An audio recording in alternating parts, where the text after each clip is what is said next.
دہی دنیا کے اکثر خطوں میں بکثرت استعمال کیا جاتا ہے۔ یہ حقیقت ہے کہ دہی دودھ سے بھی زیادہ مفید ہے، چونکہ دہی میں عفونت کو روکنے والے جراثیم پائے جاتے ہیں، اس لیے یہ غذا کو تعفن اور سمیت سے بچاتا ہے۔ یہی وجہ ہے کہ اسے بہترین غذا تسلیم کیا گیا ہے۔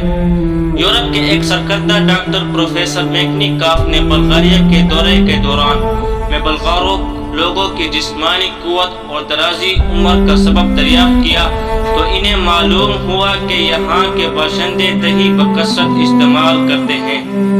چنانچہ انہوں نے وہی کے متعلق تحقیقات و تجربات شروع کیے۔ ان تجربات کا محصل درج ذیل ہے۔ دودھ میں مختلف قسم کے جراثیم پائے جاتے ہیں۔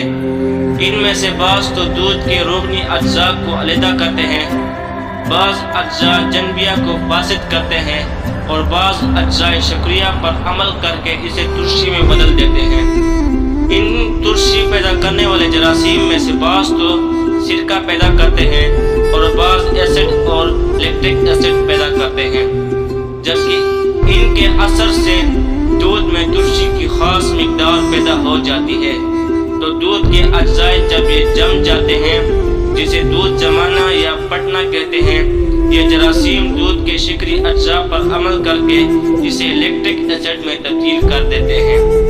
دہی کے دودھ سے زیادہ مفید ہونے کی یہی وجہ ہے کہ دودھ میں جو خاص قسم کی عفونت کو روکنے والے جراثیم ہوتے ہیں، ترشی پیدا ہونے سے ان کی تعداد بہت بڑھ جاتی ہے۔ یہ جراثیم بدبو پیدا کرنے والے جراثیم کو ہلاک کر دیتے ہیں۔ ترشی پیدا کرنے والے جراثیم کے پاس دہی موذی جراثیم سے قطعاً پاک و صاف ہوتا ہے۔ اگر پانی وغیرہ کے ساتھ دوسرے جراثیم اس میں مل جائیں تو وہ ترشی کے اثر سے ہلاک ہو جاتے ہیں۔ دہی میں ایسے ہیں جن کی طبی خاصیت یہ ہے کہ پیٹ میں جاتے ہی امراض پیدا کرنے والے جراثیم سے جنگ کر کے ان کو مغلوب کر لیتے ہیں۔ معدے میں جا کر ہی یہ جراثیم